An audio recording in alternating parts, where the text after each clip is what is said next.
प्रणाम। प्रणाम। आपका प्रणाम स्वीकार है। आप कोई प्रणाम। बोलिए बोलिए। मैं आपका वीडियो देखती हूँ, बहुत अच्छा रहता है।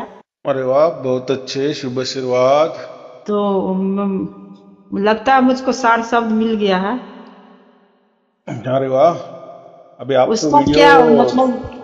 आप वीडियो सुनते हैं ना, तो हाँ, उसमें तो वीडियो सुनते हैं तो ये उसका मैं सास। बोलती हूँ, मगर ये सार शब्द है क्या है मतलब। हाँ चौबीसों हाँ हाँ। घंटा अपने आप चलता रहता है। सहस्त्रार से नीचा, हम्म फिर ऊपर नीचा, ऊपर नीचा, ऊपर स्पंदन। हम्म। तो वही सार शब्द है क्या? हमको लगता है यही है। अगर आपका विश्वास है हाँ, तो तो ओम देखो जैसे ऐसा। स्पंदन होता है, ओम जैसे। हाँ, तो ऐसा है कि अगर हमें हमारा अंतरात्मा ही बोल रहा है कि हाँ, यही मेरा बाप है, या यही सार शब्द अनुभव है, होता है, यही चौबीसों परमात्मा। घंटा अनुभव होता है, अनुभव। हाँ, हाँ। तो एकदम बात बराबर है। ऐसा ही होता है सार शब्द। बाकी दूसरा क्या होता है, जिसको सार शब्द ही प्राप्त नहीं है, वो तो कुछ भी अलग थलग बातें करेगा, बोलेगा। ये सार शब्द जो होता है, ये स्वयं की अनुभूति होती है, स्वयं का अनुभव होता है। और ऐसा कहते हैं कि परमात्मा जब भी हमारे अंदर प्रकट होता है सार शब्द के माध्यम से, हम उसको ईश्वर साक्षात्कार भी कहते हैं। तो स्वयं परमात्मा ही, ईश्वर ही उसकी जानकारी देता है या विश्वास देता है कि हाँ, यही मैं हूं। तो अगर आपको लग रहा है तो हाँ, वही और है। कान में मतलब आवाज भी देता है, एकदम स्पंदन, ऊपर सहस्त्रार से नीचे आता है, ऊपर आता है, अपने आप सांस अलग है, ये अपने आप चौबीसों घंटा चलता रहता है। हाँ, इसका सासों से कोई लेना देना नहीं है। इसकी हम्म। एक परीक्षा होती है। जो हम्म। हम कहते हैं ना, हम हमारे दोनों कान दोनों हाथों से दबाए, हम्म। तो उसके अंदर एक आवाज होती है। माने हम्म। आवाज जैसा अनुभव होता है, वही आवाज अगर बगैर कान दबाए हम्म। सर्वत्र हो रहा है, ऐसा हमें अनुभव हो रहा है, उसे सार शब्द कहते हैं। तो हाँ, तो बिना कान दबाए ही हो रहा है, मतलब हाँ स्पंदन हो रहा है, नीचा ऊपर तार की तरह, नीचा आता है, फिर ऊपर आता है, नीचा ऊपर, ऐसे ओम मतलब अनुभव होता है, जैसे वैसी टाइप के। हाँ, आप बोल हम्म। रहे हैं, वो ओमकारा ही है। उसको हम्म। ओमकारा कहते हैं।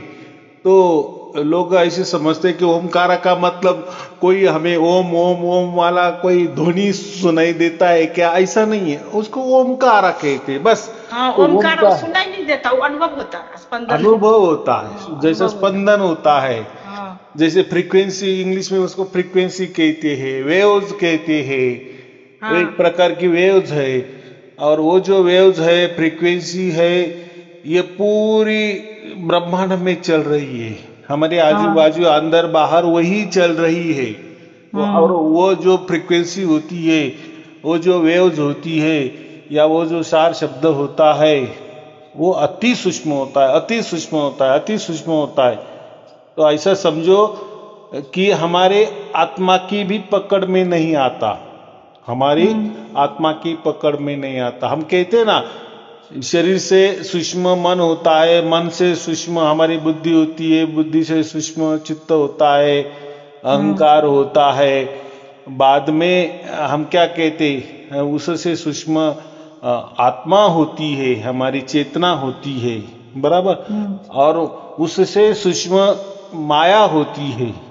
क्या होती है? हम्म। माया होती है। आत्मा से सूक्ष्म और एक माया होती है। और वो माया से भी सूक्ष्म परमात्मा होता है। हम्म। तो देखो हम्म। कितनी सूक्ष्मता में है। तो फिर मैंने अभी कहा कि हमारे आत्मा से भी अगर वो सूक्ष्म है, माने हम्म। हमारे आत्मा से भी बाहर है, माने आत्मा की भी पकड़ में नहीं आता, तो हम कैसे, हम हमारा आत्मा अभी वो उसका अनुभव कर रहा है? हम्म। ये तो बात उल्टी हो गई ना। मैं ही कह हम्म। रहा हूं कि वो आत्मा से भी सूक्ष्म है, आत्मा से सूक्ष्म माया होती है, माया से भी सूक्ष्म परमात्मा होता है। तो हम्म। फिर हमें तो अनुभव हो रहा है, हमारे आत्मा को अनुभव हो रहा है। तो हमारे आत्मा को जो पकड़ में नहीं आ रहा है, वो कैसा आत्मा ने पकड़ा? हम्म। तो ऐसा है कि यहाँ जो हम कह रहे हैं ना हमारे आत्मा को अनुभव हो रहा है, तो ये अनुभव कौन दे रहा है? ये स्वयं परमात्मा हमारे आत्मा को अनुभव दे रहा है। हाँ हमारा आत्मा तो जो परमात्मा है वो तो आत्मा के पास आ सकता है ना। हाँ हाँ जी वो तो सूक्ष्म है, इसका मतलब क्या है? आत्मा से भी सूक्ष्म है। हमारी आत्मा तो सूक्ष्म है ही, लेकिन वो ऐसा है कि वो सिर्फ हमारे शरीर में सम्मिलित है। उसकी हद जो है वो सिर्फ शरीर के लिए है ना। आपकी आत्मा आपके शरीर के लिए है, मेरी आत्मा मेरे शरीर के लिए है, बराबर की नहीं?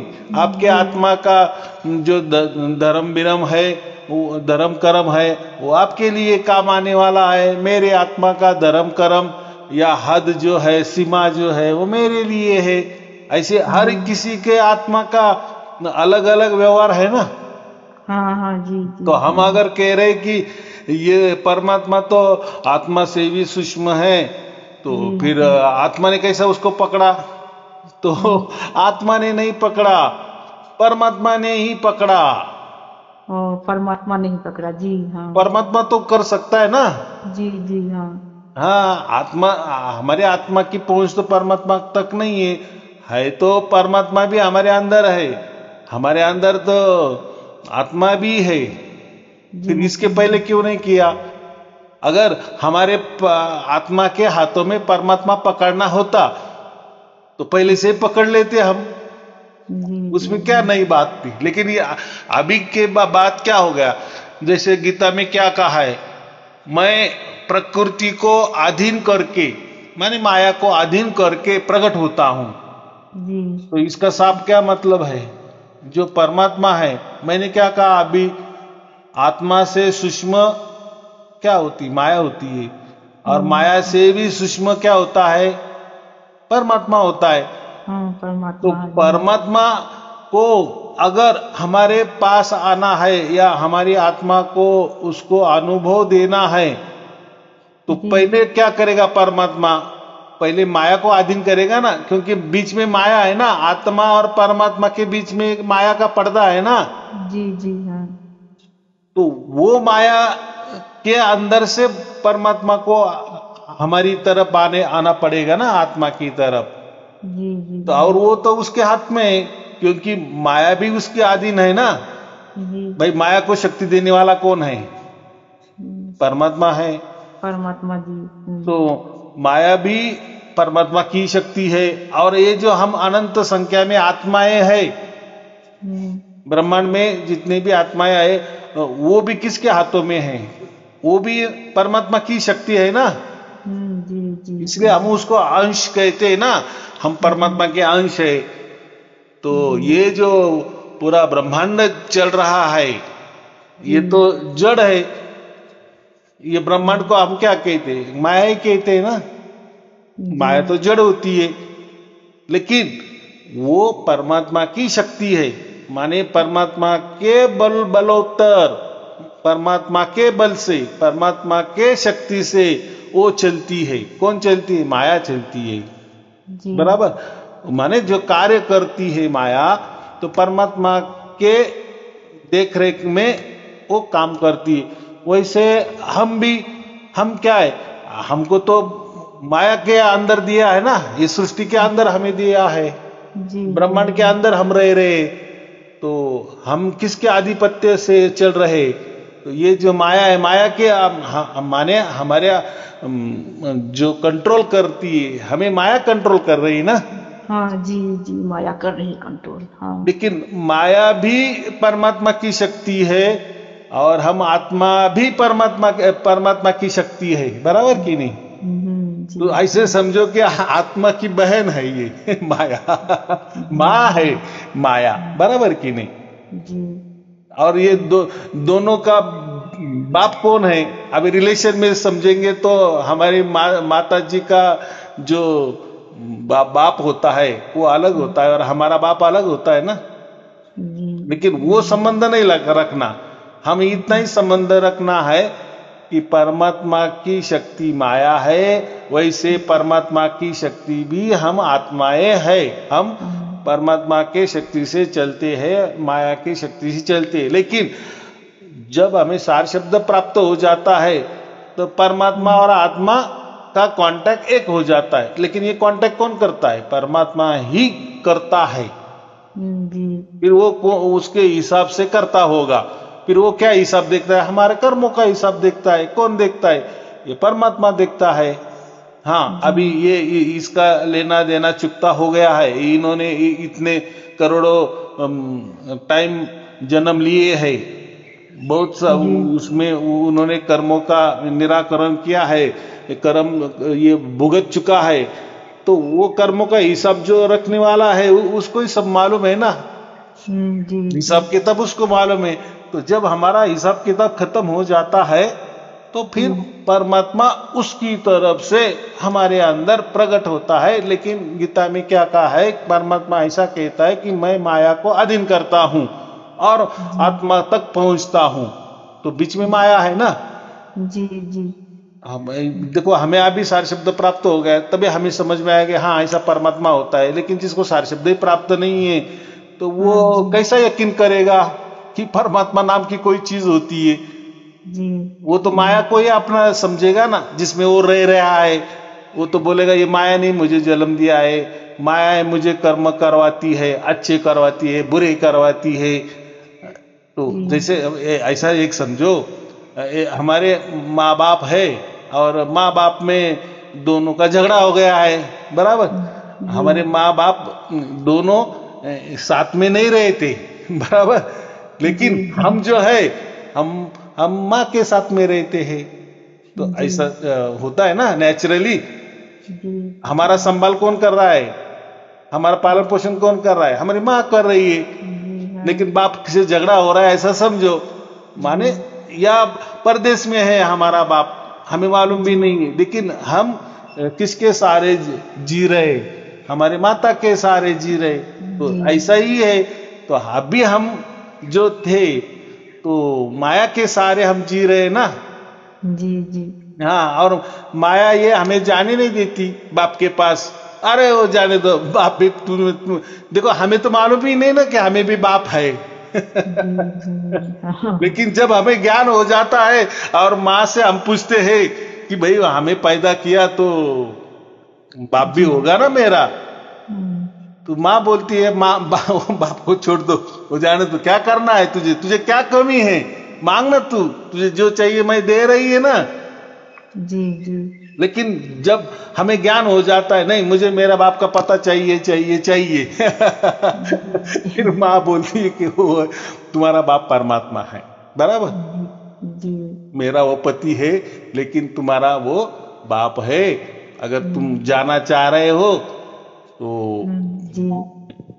तू तो नहीं जा सकता, मैं भी नहीं जा सकती। तो उसके मन में जब होगा तो ये आएगा। अगर तेरे नसीब में है बाप बेटे का मिलन तो बाप ही आएगा। लेकिन अभी को कहा है मुझे ही मालूम नहीं है, बराबर। मैं तो ये ब्रह्मांड में रहती हूँ, ब्रह्मांड उनके सहारे चलाती हूँ, लेकिन मैंने भी कभी नहीं देखा है उनको, बराबर। जैसे कि कोई बच्चा होता है और वो बचपन से बिछड़ जाता है माँ बाप से, तो किसी ने तो भी उसको पैदा किया है ना, ठीक है, उसको माँ बाप का पता नहीं है, लेकिन माँ बाप के शक्ति से ही तो पैदा हुआ ना। हाँ, तो ऐसा ही समझना। तो इसीलिए वो जो माया वो भी कहती है तो वो बाप ही उसका परिचय तुझे देगा, बराबर। मुझे तो कोई जरूरत नहीं, मैं तो ये पूरा ब्रह्मांड मैं संभाल रही हूं, वो मुझे ताकत दे रहे हैं, मुझे क्या लेना देना है उनसे बराबर। लेकिन तू अगर चाह रहा है, माने ये ब्रह्मांड छोड़ना चाह रहा है, ब्रह्मांड छोड़ना के मतलब क्या है? सृष्टि छोड़ने का मतलब क्या है? तुझे बाप के पास जाना है, माने मोक्ष में जाना है। लेकिन मोक्ष में जाना है इसके लिए बाप की परमिशन चाहिए जी। और उसके धाम में तुझे लेके जाना है नहीं लेके जाना वो तय करता है। तो तेरे में क्या गुण है, अवगुण है, क्या माने परम धाम में रहने के लिए क्या चाहिए, क्या गुणवत्ता चाहिए। जी तो वो गुणवत्ता अगर तेरे में होगी तो बाप उसके पाव चल के तेरे पास आता है। तो हमें जो अभिसार शब्द प्राप्त हो गया है तो वो परमात्मा ही हमारे पास आया है। तो बराबर। तो वो कोई भी प्रणाली से हमारे पास वो आया है, लेकिन गीता में बताया कि मैं माया को अधीन करके आता हूं। देखो माया भी उसकी शक्ति है ना, जी लेकिन बीच में तो वो पर्दा है ना, जी तो वो पर्दा को फाड़कर समझो हमारे पास आता है कि अभी तू डरने की, चिंता करने की कोई बात नहीं है। अभी तेरा कोई अगला जन्म होने वाला नहीं है, माने तू अभी कोई माया में रहने वाला नहीं है, माने तू कोई ब्रह्मांड में या लोकांतर में रहने वाला नहीं है। अभी मैंने तुझे पकड़ लिया है, बस अभी तुम्हारी मरने की देरी, माने जो तुम्हारा प्रारब्ध है वो जैसा ही खत्म हो जाएगा तो तू बाकी चिंता मत कर, मैं तुझे लेने आऊंगा। अभी ये तुझे मैंने क्या दिया है कि अभी तू सिलेक्ट हो गया है क्या हो गया है? सिलेक्ट हो गया है। सिलेक्ट हो गया है माने मरने के बाद मेरे पास तू आने वाला है, इसका मैंने तुझे शाश्वती दिया है। बराबर। तो तू अभी मन में पक्का रख कि मैं मरने के बाद मेरे बाप के पास जाने वाला हूं, ये ब्रह्मांड में रहने वाला नहीं हूं। इसको मोक्ष कहते हैं। मोक्ष में क्या होता है? जन्म मरण का चक्कर में मिट जाता है, पाप पुण्यों का कोई संबंध नहीं रहता, माने कर्मों की कोई बात नहीं रहती है, उसको मोक्ष कहते हैं ना।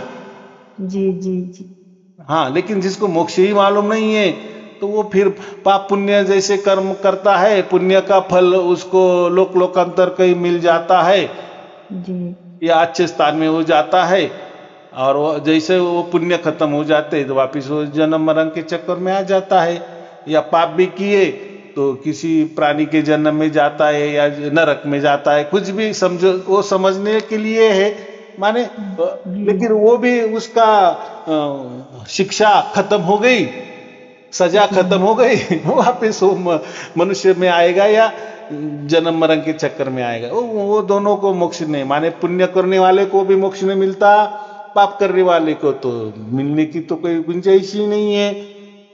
और ये जो मोक्ष होता है ये पाप पुण्य के परे होता है, इसलिए हम क्या कहते हैं, पाप पुण्य के परे होता है, और हमारे पाप पुण्य का हिसाब परमात्मा रखता है। तो हो सकता है हमने बहुत सारे जन्म लिए होते हैं, तो कभी न कभी हमारे हाथों से किसी का भला भी होता जाता होगा कि नहीं। ऐसा वो थोड़ा जैसे हम भला करते हैं तो वो इकट्ठा हो जाता है, माने निष्काम कर्म। निष्काम कर्म का मतलब हम ऐसे कर्म करते हैं उसमें हम कोई लालसा नहीं रखते कि ये कर्म से मुझे पुण्य मिलना चाहिए, या ये कर्म मैं कर रही इससे किसी का नुकसान हो जाएगा, पाप मुझे लगेगा, ऐसा नहीं। ऐसे होते ना कोई कर्म, तो उसमें हम पुण्य की बातें नहीं करते, पाप की भी बातें नहीं करते, और हो जाता है माने दूसरे के कल्याण की बातें, परोपकार करना, उसको निष्काम कर्म करते कहते। माने उस कर्म में कोई लालसा हम नहीं रखते, माने ऐसा समझो निष्काम कर्म। और एक दूसरे भाषा में हम ऐसा कहेंगे कि जो भी कर्म करते हैं वो परमात्मा को अर्पण कर देते हैं, तो वो भी निष्काम कर्म हो जाता है। माने ऐसा समझो पुण्य कर रहे, चलो आपको मालूम नहीं कि निष्काम कर्म किसको कहते हैं, लेकिन आपको कुछ कर्म मालूम है और वो पुण्य कर्म है। किसी ने बताया ना, भाई आप तो गंगा स्नान कर रहे हो, इससे तो पुण्य मिलता है। अरे आप तो ये तीर्थस्थली जा रही हो, मालूम है ये तीर्थस्थली में तो जाने से ऐसा ऐसा लाभ मिलता है, ऐसा ऐसा पुण्य होता है, ऐसा है ना कुछ ना कुछ। ये मंदिर में जाने से ऐसा होता है, ये देवता की पूजा करने से ऐसा होता है। तो फिर वो पुण्य कर्म होता है ना। लेकिन जब आपको निष्काम कर्म ही मालूम नहीं है तो फिर निष्काम कर्म कैसा हो जाएगा? तो वो जब आप पुण्य करेगी ना, तो वो पुण्य जब आप परमात्मा को अर्पण करेगी। ज्यादातर हम क्या करते, पुण्य कर्म करते, कोई बोले कि मैं अभी गंगा स्नान करने जा रही हूं, तो हम क्या बोलते, तो मैं आप गंगा स्नान करने क्यों जा रही?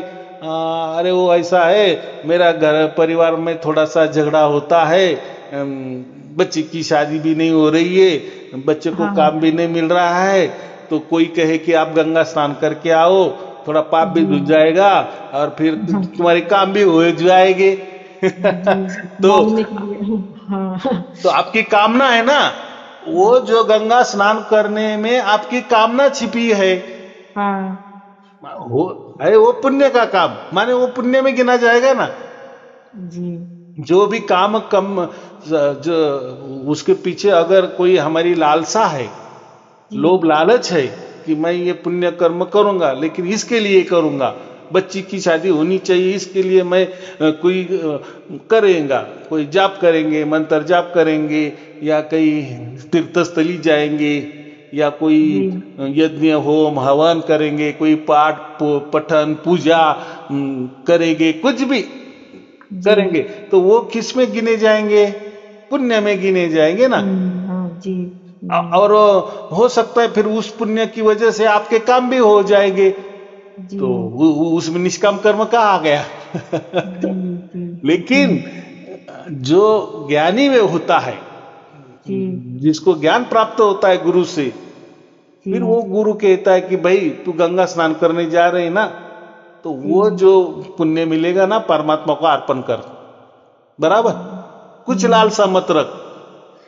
ठीक है, कभी कभी लगता है कि नहीं नहीं मैं तो ये मेरे लड़के के लिए करे, मेरे परिवार के लिए करे, मेरे परिवार में झगड़े होते हैं, पैसे की तंगी है, कुछ काम नहीं हो रहे, कुछ मन के मुताबिक हमारा नहीं हो रहा है, तो इसके लिए हम देवी देवता का पूजन पाठन करते हैं, तीर्थस्थली जाते हैं या धार्मिक कार्य करते हैं, तो फिर उसमें निष्काम कर्म नहीं होता है, क्योंकि वो काम्य कर्म है, उसके पीछे हमारी कोई लालसा है, कोई हमारा उद्देश्य है छिपा हुआ है। लेकिन जब कोई ज्ञानी गुरु मिल जाता है और वो कहता है कि भाई तू कर ना, तुझे जो भी पुण्य कर्म करना है वो कर, लेकिन उसमें लालसा मत रख, वो उसमें क्या कर, वो लालसा ऐसा रख कि वो परमात्मा को अर्पण करते जा, तो हो सकता है परमात्मा तेरे काम भी करेगा, क्योंकि परमात्मा ये सोचेगा ना, अरे ये तो अच्छा काम कर रहे, पुण्य का काम कर रही है, लेकिन मन में तो ये सब मुझे अर्पण कर रही है, तो हो सकता है परमात्मा आपके काम भी कर ले, लेकिन हमारे मन में वो नहीं चाहिए, माने हम पुण्य भी करेंगे और हमारे अच्छा नहीं होना चाहिए ऐसा भावना नहीं। पहला जैसे हम भोजन परोसते हैं तो पहले जो थाली हम क्या करते, भगवान को अर्पण करते हैं ना, भगवान को दिखाते हैं ना वो नैवेद्य, फिर वो प्रसाद मान के हम खाते हैं, तो खाना तो हमें ही रहता है ना, लेकिन उतना भावना रखो ना कि नहीं हमने पकाया है ना, तो पहले हम वो जो देवी देवता है या जो हमारे घर का जो पूजा घर है वहां देवी देवता कोई रखे हैं, तो पूजा स्थली हम पहले दिखाएंगे, बराबर।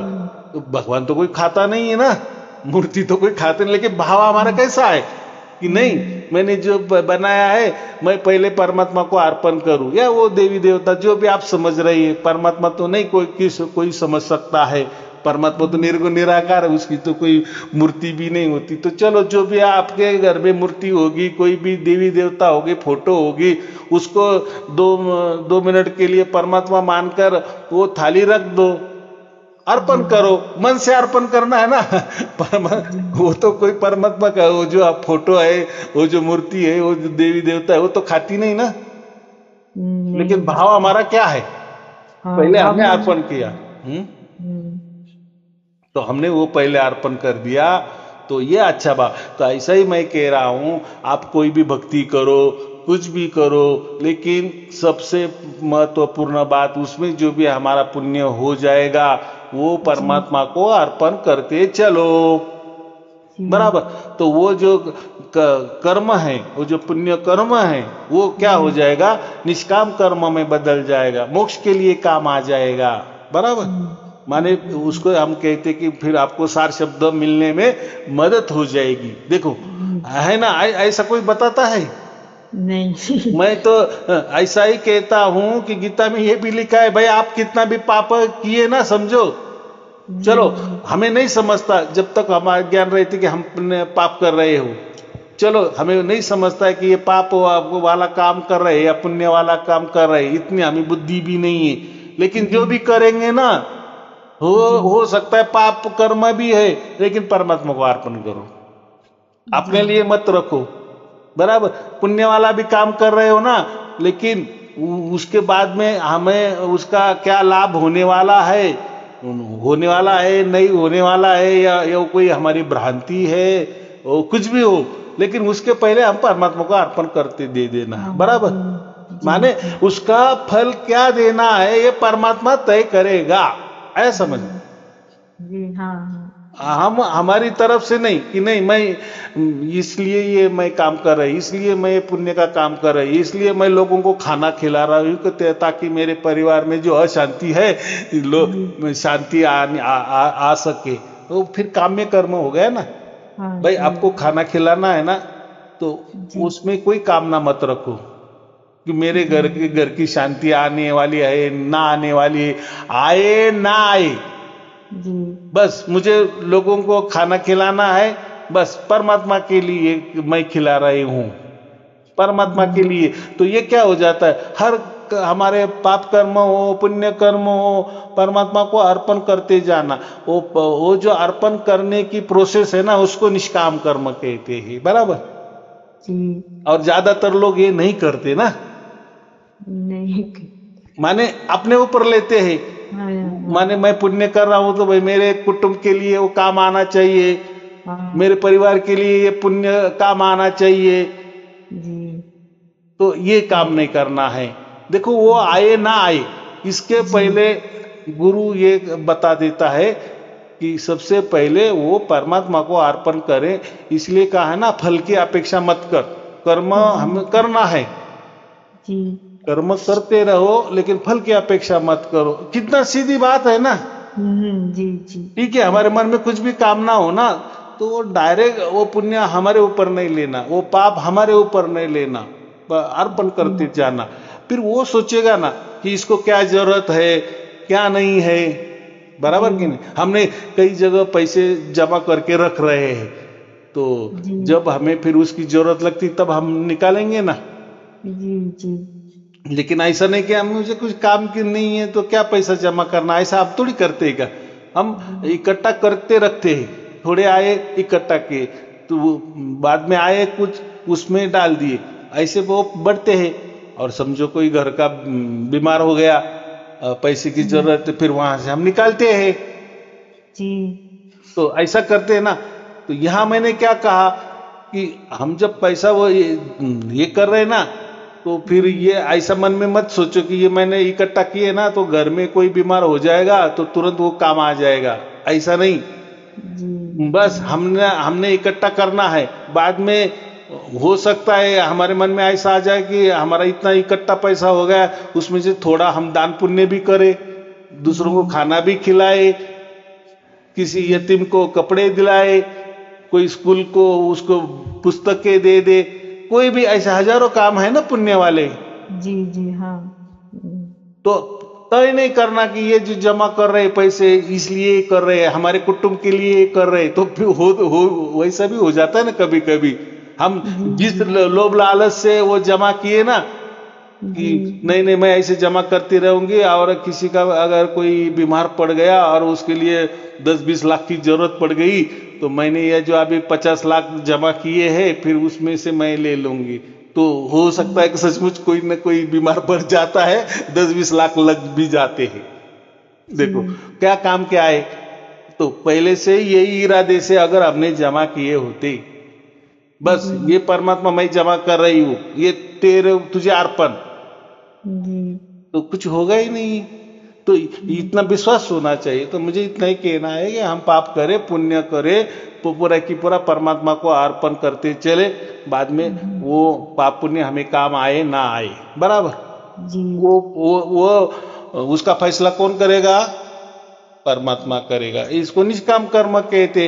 तो ऐसे निष्काम कर्म हमारे हाथों से होते जाते हैं, जी उसमें हमें समझ आती है नहीं आती है, लेकिन हो जाती है। वैसे फिर वो निष्काम कर्म हमारे इकट्ठे हो जाते हैं, फिर ये जन्म वाले हो पिछले जन्म वाले हो, जैसे उसकी हम कहते हैं ना, जैसे जमा थोड़े थोड़े जमा होके मोक्ष के द्वार तक हमें वो लेके जाते हैं, लेकिन वो हिसाब हमें नहीं मालूम होता है ना।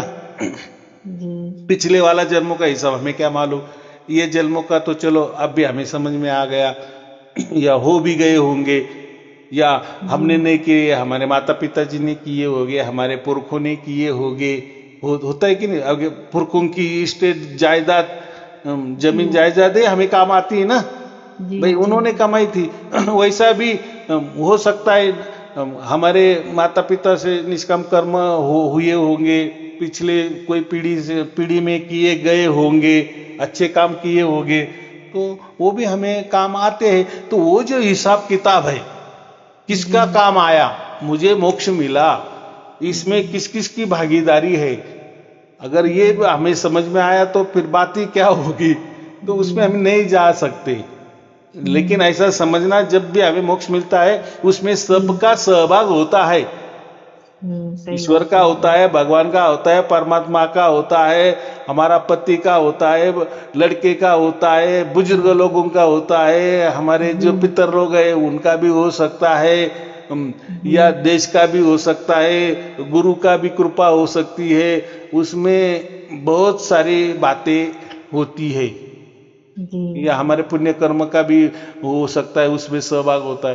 तो एक जब हमें मोक्ष मिलता है ना, वो उसके उपरांत जो भी जिस कारण से हमें मिला, वो हजारों कारण हो सकते हैं, तो उसमें हमें नहीं जाना, वो कारण देखने वाला परमात्मा है। लेकिन ये तो हमारे हाथ में ना कि मैं हर कर्म करूं, हर कर्म करो, हर कर्म करो, परमात्मा को अर्पण करते जाना, मन से परमात्मा को अर्पण करते जाना। तो अभी आपको ये जो सार शब्द प्राप्त हो गया है, ये परमात्मा की ओर से आपकी तरफ आया है, बराबर। जी तो है ना अच्छी बात। अच्छी बात है। आप राजयोग का दीक्षा देते हैं क्या, राजयोग का? हाँ, तो अभी आपको, आप सार शब्दी हो तो आपका तो हक है, आप आ सकते हो, तो उसके लिए आना पड़ेगा। अभी हमारा हमारा वो जो एक दिन का जो हमने प्रशिक्षण शिविर रखा है, उसमें हम लोगों को जो पहले राजयोगी बन चुके हैं, तो जी वो लोगों को हम अधिकार देने वाले हैं कि जी आप भी लोगों को राजयोग की दीक्षा देते जाओ, तो फिर आपको मेरे पास भी आने की कोई जरूरत नहीं, वो लोग सब दे देंगे। लेकिन फिलहाल वो कौन लोग हैं आपको क्या पता है, इसलिए पहले आपको रजिस्टर होना पड़ेगा। हमारे यहाँ अगर आप रजिस्टर हो गए तो फिर आपको सब पता चलेगा कि किसको किसको मैं ये अधिकार। आपसे लेना चाहती हूँ डायरेक्ट तो, आमने सामने बैठ के। तो बहुत अच्छी बात है। तो उसके लिए आपको देखो, हर महीने का जो दूसरा रविवार होता है, इतवार होता है, वो पुणे में आपको आना पड़ेगा। और हर महीने का जो चौथा रविवार होता है, उसके लिए आपको नासिक के ऑफिस में आना पड़ेगा, बराबर। जी तो ये दोनों बातें हैं। पहले आप, सबसे पहले वो लेने से पहले आप पहले हमारे यहाँ जुड़ जाओ, बराबर। तो फिर हजारों संतों आपको मिल जाएंगे, माने जिसको सारे शब्द प्राप्त है, जो राजयोगी है, माने हमसे जुड़े हैं, ग्रुप में जुड़े हैं। ऐसे हमारे 10-12 ग्रुप है अलग थलग लोगों के। तो फिर वो आपको थोड़ा थोड़ा पता चल जाएगा। फिर आपको जो भी चाहिए, राजयोग चाहिए, आना है, तो उसमें आपको सब मिलते जाएगा, मालूमात, जानकारी। तो आप मिलते हैं, बात करते हैं ना, जैसे आजकल तो मतलब शिविर लगाते हैं, शिविर में बहुत सारे बैठे रहते हैं लोग सब। तो मतलब आपसे मैं व्यक्तिगत दीक्षा लेना चाहती हूँ, आमने कोई सामने बात नहीं, कोई बात नहीं, मैंने तो कह दिए ना कि ये नासिक में या पुणे में आपको जो भी सहज में लगे, सुविधाजनक लगे, उसमें आप आ जाना। लेकिन सबसे पहले मुख्य काम, आपको रजिस्टर होना पड़ेगा। अभी आप सार शब्दी बन गई है तो सार शब्द परिवार में आपको आना पड़ेगा ना, जो हमारा सार शब्दी संत परिवार ट्रस्ट है, जी तो उसमें आपको शामिल होना पड़ेगा। फिर बाकी बातें उसमें सब हो जाती है, व्हाट्सएप में हो जाती है, सब जानकारी आपको मिलेगी। तो चैनल से अगर आ गए तो सब कुछ हो जाएगा, बराबर। रजिस्टर कैसे होगा? तो पहले आप आपके व्हाट्सएप में पहले हाँ आपका पूरा परिचय दो, बराबर। और मुझे सार शब्द की प्राप्ति हो गई है, गुरुजी से बात भी हो गई है, कंफर्मेशन भी हो गया है, तो हाँ। मुझे रजिस्टर होना है, क्या करना पड़ेगा? तो उसमें आपको सब जानकारी दी जाएगी, बराबर। तो तो आप इस नंबर पर कर दूं, इस अभी जो बात हो रही है उस पर? हाँ, ये इस पे कर दो ना। इसी पर? हाँ, हाँ। को मतलब 1-2 साल, मतलब 1-2 साल से हो रहा है इससे, अपने आप 24 घंटे चलता रहता है। तो मैं समझी पहले कान में आवाज आता था, हाँ, हाँ, हाँ। उसके बाद आवाज तो कम हो गया, अब नीचा ऊपर ओमकार की तरह अपने आप 24 घंटे, जैसे घड़ी में 24 घंटे चलता रहता है ना, उसी तरह। ये मैं प्रूव मतलब सही बात है कि 60 शब्द यही है, तो सोची गुरु जी से बात करूं। तो मैंने तो पहले कह दिए कि वही है। अगर और समझना है तो मैंने वो भी कह दिए कि आपके दोनों कान दोनों हाथों से दबाए 5 मिनट के लिए, तो उसमें एक अनुभव आता है, एक आवाज वाला अनुभव आता है। बस वही आवाज आपको आ रहा है क्या, बगैर कान छोड़ के, तो हो गया। वही सार शब्द होता है। सार शब्द कोई रॉकेट साइंस नहीं है। सार शब्द हमें समझता है, लेकिन वो हमें उसका अनुभव होना चाहिए, ये महत्वपूर्ण है ना। हाँ, अनुभव हो रहा है ना, वो एकदम सिर में हो रहा है, सहस्त्रार से नीचा आता है, फिर ऊपर जाता है, नीचा ऊपर 24 घंटा, सोने में भी, सोए भी, देखो अब भी चल रहा है। हाँ। देखो, जो ज्ञानी इंद्रिय जो है ना, ये जो हमारा मस्तक है ना, इसमें सब जो हमारा चेहरा है ना, इसमें सब ज्ञानी इंद्रिय है ना, तो वो ज्ञान तो वही होगा ना, अनुभव तो हमें वही समझ में आ जाएगा ना। जी जी। जैसा हम खाना खाते हैं तो पेट में जाता है, तो हमें भूख खत्म होगी कि या पेट बहुत ज्यादा चढ़ा हुआ लग रहा है, माने भरपेट खाना खाया, तो पेट से समझ में आता है ना कि हाँ बस अभी बहुत खाना खाया है। तो पेट वाला मामला पेट वाला, तो ये ज्ञान वाला मामला है। तो ये ज्ञान इंद्रिय जो हमारे पूरे शरीर के किसी हिस्से में है, ये मस्तक में है ना, पूरे चेहरे में है ना। जी जी। तो इसमें ही वो हमें उसका अनुभव हो जाता है। हाँ, सहस्त्रार तक से नीचा, फिर ऊपर, नीचा ऊपर। हाँ, वो कुछ भी वो हमें लगता है, लेकिन देखो परमात्मा तो स्पंदन, हाँ, परमात्मा तो सब जगह है ना। हाँ, परमात्मा तो कण कण में है, तो उसका मतलब हमारे अंदर भी है, बाहर भी है, सब जगह है। वो तो सर्वत्र है ना। लेकिन हम नहीं सर्वत्र ना। जी, हम नहीं है, परमात्मा सर्वत्र। परमात्मा सर्वत्र है, तो परमात्मा तो सब जगह एक ही उसका ऐसा अनुभव आएगा। लेकिन ये अनुभव आना चाहिए। फिर ऐसा नहीं है कि हम फिर वो अनुभव के लिए हम हमारे कान बंद करके रहे और वो अनुभव लेते रहे, वो तो जोर जबरदस्ती हो गई। वो तो परमात्मा ने परीक्षा दिया है, परीक्षा के लिए। हाँ। वो जो बात बताई ना, टेस्ट के लिए कि कैसा होता है सार शब्द, बस। लेकिन असली बात आगे है ना। असली बात आगे क्या, कि जब वो सर्वत्र, अगर परमात्मा सर्वत्र है, अंदर बाहर है, तो वो आवाज भी हमें अंदर बाहर उसका अनुभव आना चाहिए ना, परमात्मा का। जी जी जी। तभी उसको समझेंगे ना। नहीं तो हम कान बंद करेंगे और वो आवाज सुनते जाएंगे और फिर मुझे सारे शब्द प्राप्त हो गया। वो नहीं, वो तो अंदर है ही, परमात्मा आपके अंदर है ही। चलो आपको बाहर भी था, उसका पता नहीं था ना, लेकिन परमात्मा ने अभी उसका द्वार खोल दिए है, उसने उसकी कृपा आपके ऊपर बरस दी है। तो अभी अंदर बाहर आपको वही आवाज आ जाएगा। कान बंद करे तो भी वही आवाज, खुले कान में भी वही आवाज। अभी कान माने इंद्रियों की आवश्यकता ही नहीं है उसके लिए, वो अपने आप होता रहता, अपने आप सब माने वो अनुभव आप ही होता है। इसको ही सार शब्द कहते हैं। माने अभी आप खुल गई। इसके पहले अगर हम कान दबाते हैं और आवाज सुनते हैं तो हम अभी बीच में ही है, हम हमारे शरीर के अंदर ही है। हम अभी मोकले नहीं हुए हैं, छुट्टे नहीं हुए हैं, हम अभी बंधन में हैं। लेकिन जब सार शब्द हमें चारों ओर से सुनाई देने लगता है, अंदर बाहर एक ही सुनाई देने लगता है, तो फिर हम ऐसा समझो अभी हम कर्म बंधन से छूट गए हैं। बस अभी ये जो हमारा देह है प्रारब्ध से जो भी हमारा उम्र है वो कट जाएगी।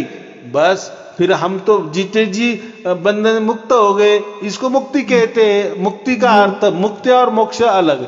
मुक्ति माने जीते जी जो हमें समझ में आता है ना कि हाँ मुझे मुक्ति मिल गई। किससे मुक्ति मिल गई?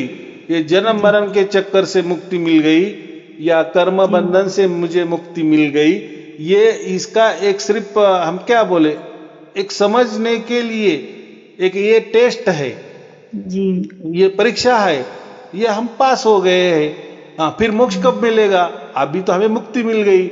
मुक्ति का मतलब ये शरीर में हमें समझता है कि मैं मुक्त हो गया है, लेकिन हम है तो अभी शरीर में है तो अभी तो बंधन में है तो माया के अंदर में ही है। लेकिन माया के अंदर में भी होते हुए जैसे किसी को कोई नौकरी लग गई तो उसके टपाल द्वारा खत आ जाता है कि नहीं घर में। जी, अभी तो आप नौकरी में तो नहीं गई, ज्वाइंट तो नहीं हुई, लेकिन ज्वाइंट होने का लेटर तो घर में आ गया ना जी। अभी तो आप घर में ही है, आप अभी तो नौकरी में गई भी नहीं है। अभी तो आपको पता चला कि हाँ आप परमानेंट हो गई हो, तो आप ये तारीख को फलाना फलाना जगह फलाना फलाना काम के लिए आ जाओ, बराबर। वो तो काम बाद में शुरू होने वाला है, लेकिन घर में ही तो ये समझ में आ गया ना। वैसे अभी ये हमारे शरीर में ही समझ में आ गया। शरीर ये तो बंधन है, ये बंधन में तो परमात्मा ने हमें दे देखो, परमात्मा तो माया को भी अधीन करके हमारी माने हमें उसने अनुभव दे दिया, माने वो लेटर पहुंचा दिया अभी। लेकिन लेटर का असली काम कब होने वाला है? जब मर जाएंगे तब, माने हम मोक्ष में जाएंगे। लेकिन मुक्ति का लेटर हमें दिया है, परमानेंट कंफर्मेशन हमें, इसका मतलब मुक्ति। जीते जी मुक्ति माने जीते जी हमें समझ में आ गया कि हमें मोक्ष मिला है। लेकिन वो कब मिलेगा? मरने के बाद। फिर अभी हम क्या हो गए, हम इतना ही समझ सकते हैं, हमें लेटर आ गया है परमात्मा से, अब आप मुक्त हो गई हो, आप कर्म बंधन से मुक्त हो गई हो, आप जन्म मरण के चक्कर से मुक्त हो गई हो। ये अभी हमारा परमानेंट का लेटर आ गया है घर में। लेटर, हाँ।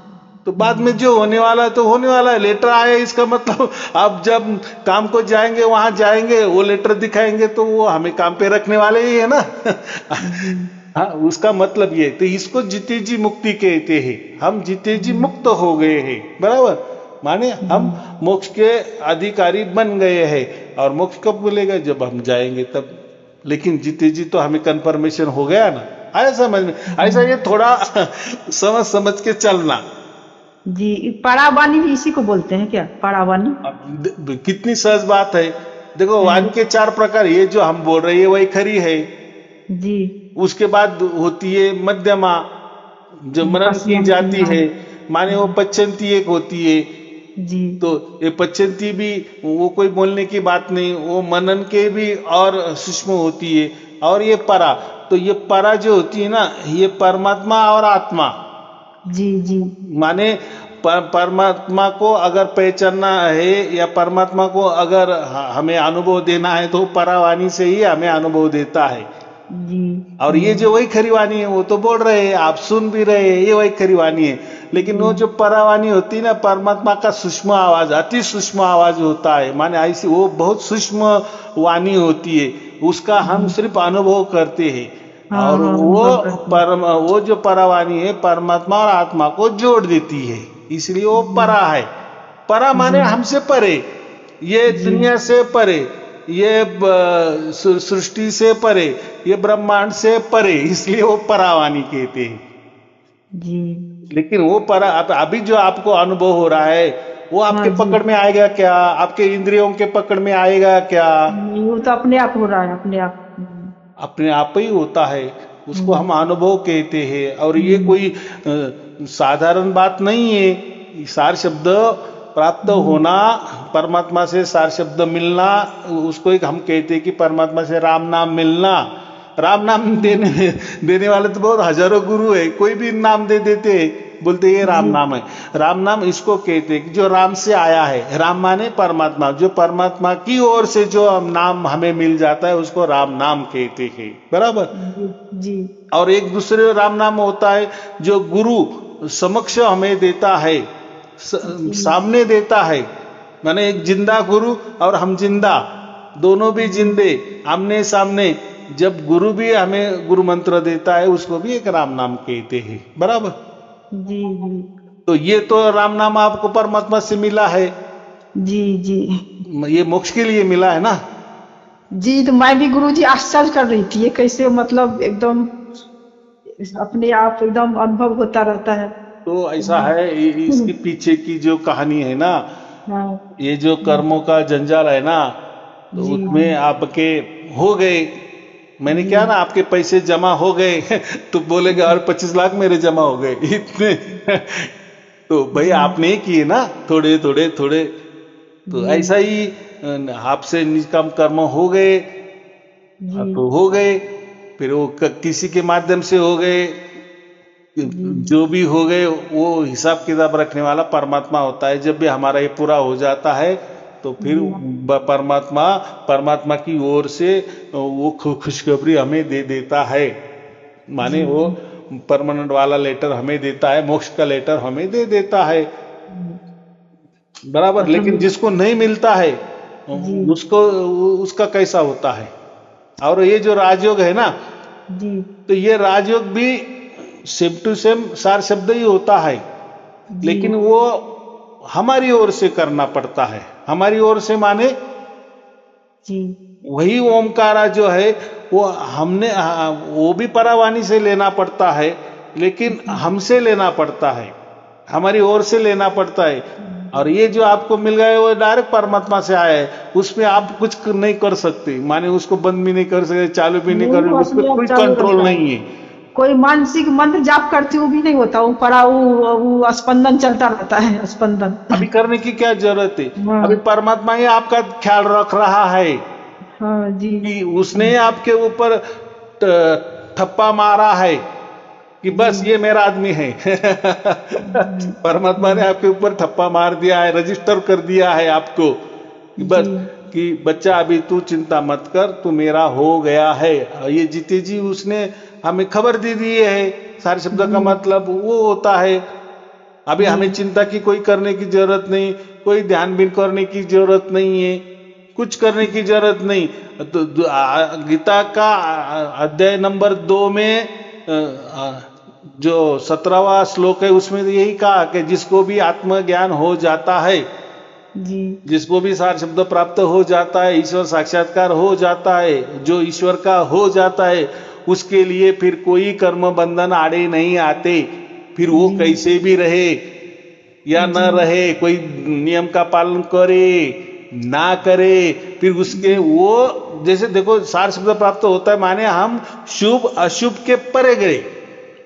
अबे हमें ये नहीं करना कि ये अशुभ है और ये शुभ है, वो गया। जब हमें सार शब्द प्राप्त हो गया तो अभी हम शुभ अशुभ के परे गए, सुख दुख के परे हो गए, परमात्मा के हो गए। तो उसका मतलब ही क्या है तो अच्छा बुरा, ये सुख दुख, ये शुभ अशुभ, ये सबसे सबसे जो भी संसार में है ना, हम उससे परे गए हैं। क्योंकि ये जो बुलावा हमें आया है ये परमात्मा से आया है, ना कि कोई ब्रह्मांड से आया है। कोई ब्रह्मांड में जो हम कहते ना लोक लोकांतर होता है, उसमें उससे आपको नहीं आया है जो ब्रह्मांड में भी बहुत सारे लोक लोकांतर है कि नहीं? हाँ है ना। हाँ बहुत सारे लोक है, वैकुंठ लोक है, गोलोक है, साकेत लोक है, ब्रह्म लोक है, शिव लोक है, ये लोक है, वो लोक है, सब देवी देवता के लोग है, देवता लोगों के लोग है, पितृलोक भी है, स्वर्ग लोक भी है, नरक लोक भी है, ऐसा कहते हैं। उसको हम लोक लोकांतर कहते हैं। तो आपको जो ये हो गया है ये डायरेक्ट, ये कोई ब्रह्मांड वाला मामला नहीं है, उल्टा ये जो ओंकारा से ये ब्रह्मांड चलता है, ये शक्ति है ना। इस शक्ति से माया चलती है, इस शक्ति से हम चलते हैं। और वही शक्ति का साक्षात्कार परमात्मा ने हमें करवा दिया कि देख भाई, मैं जो कहता था ना कि कन कन में मैं हूं। अब देख, अब तू जहां भी देखे वही आवाज, जी का हम कान बंद करे वही आवाज, खुले कान वही आवाज, आंख बंद करे वही आवाज, खुले आंख वही आवाज, जी श्वासा लिए वही आवाज, पानी में डुबकी मारे 5 मिनट पानी में रह गए वही आवाज, कोई फर्क नहीं, पानी के बाहर आला वही आवाज। इसके ऊपर अभी ये कोई पंचमहाभूत वाले या कोई ज्ञान इंद्रिय, कर्म इंद्रिय, ये इसका कुछ भी नहीं चलेगा, क्योंकि वो डायरेक्ट वहां से आया है ना। जी जी। ठीक है। अब रजिस्टर मतलब इसको नंबर पर कर दूं क्या? हाँ, ये नंबर पे सब लिखो कि मेरे गुरुजी से बात हो गई है, मुझे सार शब्द की प्राप्ति हो गई है, जो भी आपको लिखना है वो लिखना, आपका नाम वगैरह लिखना, और मुझे रजिस्टर होना है, क्या करना है वो सब प्रोसेस आपको फिर पता चलेगी। बराबर, ठीक है। पर कुछ पैसा वैसा भी लगेगा क्या? अभी देखो मैं क्या बोल रहा हूँ वो उसके ऊपर रहेगा ना। देखो, जो सार शब्द होता है, जो रजिस्टर होता है, तो हमारी तरफ से हम उनको वेद देते हैं, गीता देते हैं। सार शब्द वाला ये जो आपको हो गया ना, वो कैसा आपको होता है, ये क्या काम करता है, कैसा आता है, जी जी, इसके बारे में पुस्तिका होती है। 20,000 का पुस्तिका आपको हम फ्री में देते हैं। वो बहुत अलग रहता है, वो अलग थलग बात है। वो आपको रजिस्टर होना है नहीं होना है वो आपके इसमें है, लेकिन जब भी हो जाते हैं तो हम सब आपको देते हैं। भाई ये बहुत बढ़िया मामला है, आप इतना भाग्यशाली हो, आपको ये मिला है, तो उसका भी आगे कुछ तो भी होना चाहिए। जब देखो आपको हो गया तो आपको लग रहा है ना कि मेरे पति को होना चाहिए, मेरे बच्चों को होना चाहिए, मेरे आड़ोस पड़ोस वालों को होना चाहिए, माने परोपकार करना है ना। आप संत बन गई तो आप सिर्फ आपके परिवार के लिए संत बन गई क्या? परमात्मा ने आपका चुनाव किया, वो केवल आपके स्वार्थ के लिए किया है कि ठीक है आपको मोक्ष मिल गया, उसमें कोई दो राय नहीं है, लेकिन आपका परमात्मा ने इतना चुनाव किया है तो कुछ तो भी उन्होंने भी ख्याल रखा होगा कि नहीं, कि नहीं ये संत बनेगी तो 4 लोगों को मेरे ये रास्ता दिखाएगी, बताएगी, जी परोपकार करेगी, इसलिए उसको आपको संत बनाया ना। हाँ जी, जिसको सारे शब्द प्राप्त हो वो संत बनता है। तो फिर संत की टोली में तो आपको आना पड़ेगा कि नहीं? हाँ। इसलिए हमने स्थापन किया है सार शब्दी संत परिवार ट्रस्ट। बराबर, वो ट्रस्ट में आपको मेंबर बनना पड़ेगा। वो भी आपके मन के मुताबिक आप बने या ना बने, वो भी कोई जोर जबरदस्ती नहीं है। अगर आपको ऐसा ही अच्छा लग रहा है तो कोई चिंता की बात नहीं है, क्योंकि आपका चुनाव परमात्मा ने किया है। हमारा क्या है, उसमें कोई है पार्टिसिपेट है? सिर्फ हमारे आपने प्रवचन सुने, तो वो तो क्या है, वो तो हम ऐसे छोड़ देते हैं। यूट्यूब में तो हजारों लाखों लोग सुनते हैं, तो सबको तो प्रवचन सुन के तो नहीं सार शब्द प्राप्त होता। और हम ऐसे आशा भी नहीं करते कि मेरे प्रवचन लाख लोग देख रहे तो उनको भी सार शब्द, तो ऐसा नहीं होता। सार शब्द सबको प्राप्त नहीं होता, ये गिने चुने लोगों को ही होता है। बराबर जी, जी। तो आपको रजिस्टर होना है नहीं होना है वो आपके ऊपर डिपेंड है, कोई जोर जबरदस्ती नहीं है। मुझे गुरुजी से बात हो गई है, मुझे सार शब्द प्राप्त हो गया है, मुझे रजिस्टर होना है, इतना लिख हो जाएगा। ठीक है, चलो ठीक है। आपको और आपके परिवार के लिए शुभ आशीर्वाद, मंगल आशीर्वाद, सत्साई जी, सत्साई जी, मुझे फिर कभी बात करूंगी तो आप कीजिएगा बात हमसे, ठीक है? वैसा लिखना, व्हाट्सएप पे लिखना। जब आप रजिस्टर हो जाते हैं तो आपको पूरा अधिकार आ जाता है। बराबर, क्योंकि अभी आपका जो नंबर आया वो अननोन नंबर आया। देखो परमात्मा ने मुझे क्या हो गया ये उठाओ, इसलिए, नहीं तो हम ऐसे उठाते नहीं है। अननोन नंबर बिल्कुल नहीं उठाते। आपसे बात हो गई, मुझको बहुत खुशी मिली। देखो फिर आप तो रजिस्टर नहीं, तो यहाँ तो आपका सिर्फ नंबर आ रहा है ना। हाँ जी, लेकिन जी, हमने उठाया तो है ना, परमात्मा से भी हमें कुछ तो भी मिल रहा है ना, संकेत मिला ना कि नहीं इनका उठाओ। जी सही बात है। चलो ठीक है। ओम तत्सत, ओम तत्सत, ओम तत्सत। और गुरुजी मंत्र, एक मंत्र भी आप देते हैं ना दीक्षा में, क्या सब हो जाएगा, और सब हो जाएगा। बराबर, ओम तत्सत, प्रणाम।